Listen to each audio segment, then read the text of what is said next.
outside in my garage because, child, it is too hot to be outside. So I found me a nice, cool, shaded area, and I am planting up my bell peppers that I grew from seed. Look at that.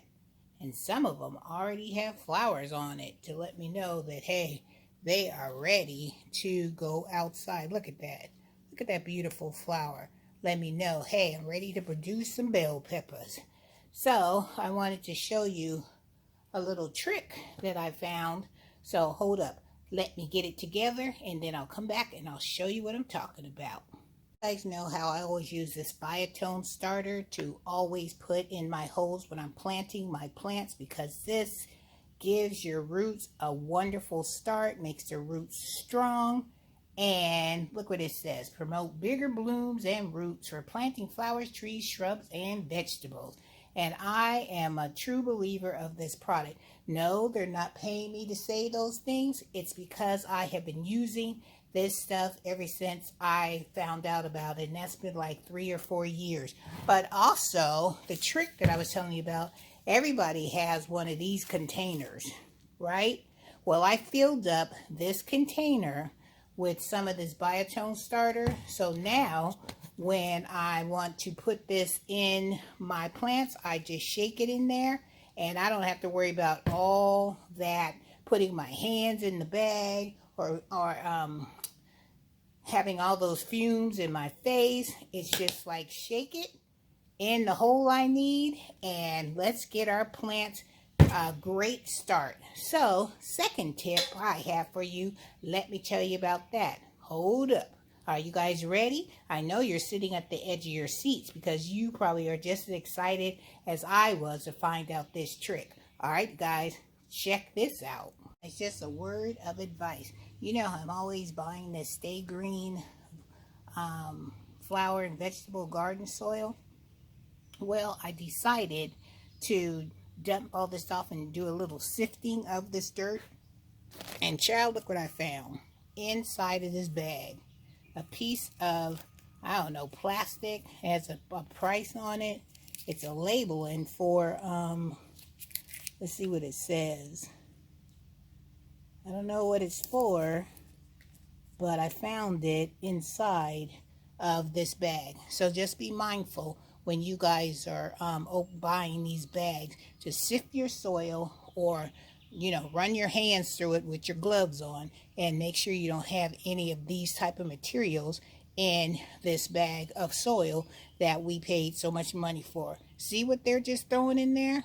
This person probably saw this on the ground, or he saw it it failing from something he was working on, and he didn't care. He just kept filling this bag, or the machine was filling it. However these bags get filled, just be careful of what may be in your soil. Okay, moving on to the trick. Here we go, you guys. Let me move this stuff out the way.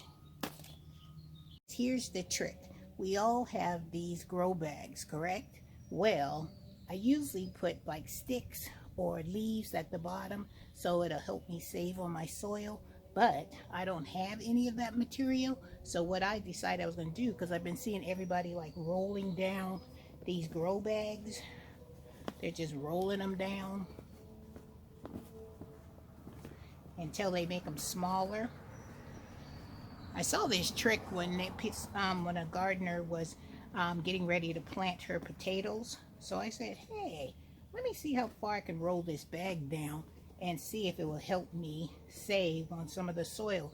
Instead of having to fill it up all the way to the top of the normal of this grow bag, I can decrease that amount by just rolling down the sides to make it a little smaller, because I'm only putting bell pepper plants in here. So let's see how much soil it's going to take in order for Miss Renee to fill up this one grow bag using this technique. So we're going to learn together. All right, so let's see. You guys see that? I'm going to take, let's see how many handfuls. 1, 2, 3,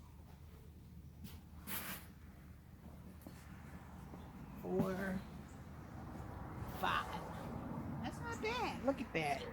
That's a nice size to where I can plant this bell pepper.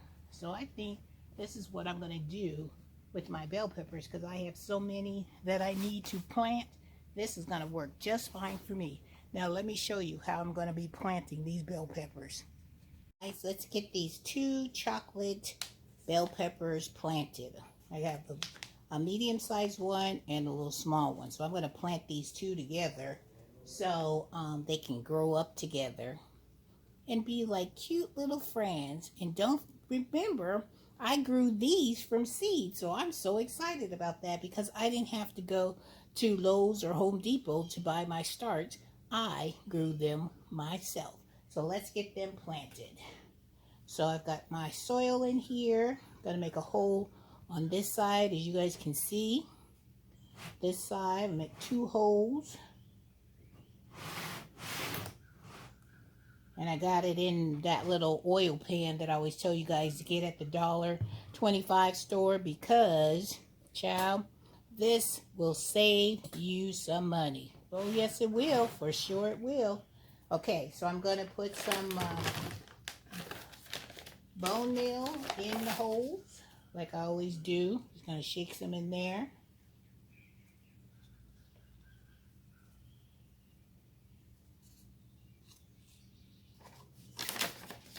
You guys see that? Let me see if I can get you up higher. Hold on, let me reposition you guys. That's better. Okay, so we're going to take our first plant and see, here we go. We're going to use our little shaker.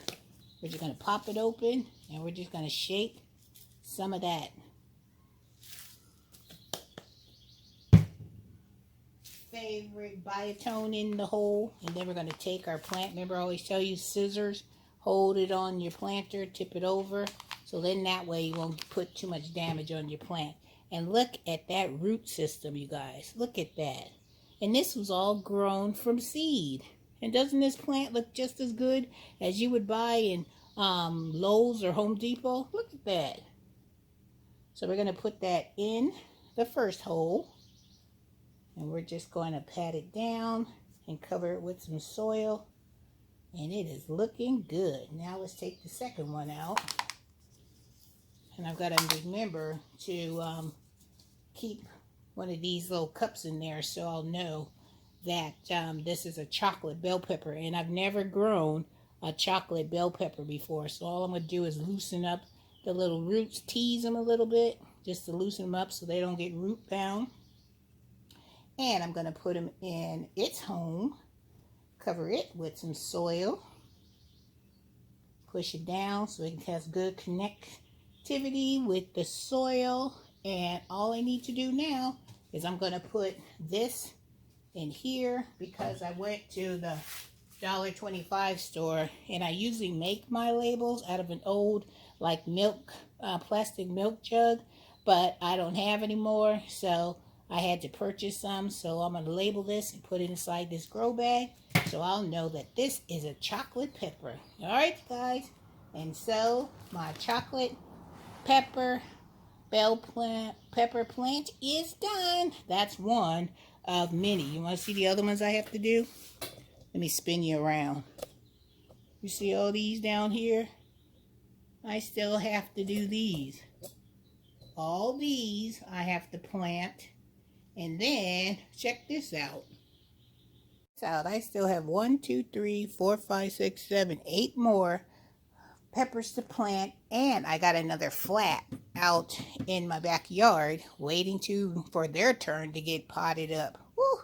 So your girl is coming out the wazoo with bell peppers. But you know what? I may be complaining now, but when I'm in my backyard harvesting all these bell peppers and dehydrating them and putting them in the freezer so I can use them at a later date, I ain't going to be complaining. I'm going to be doing the happy dance, baby. So with that being said, if you guys have enjoyed this content, coming along with Miss Renee and her journey of getting all her bell peppers that I grew from seed planted in their forever home until they start giving me some delicious bell peppers, I want you to make sure you give me a thumbs up because that helps me get my video out there so everybody else can see what I'm doing. And like, comment, and subscribe, baby. All right, have a wonderful day. Have a blessed day. and let Miss Renee get back to planting more bell peppers. All right, guys, take care. Bye.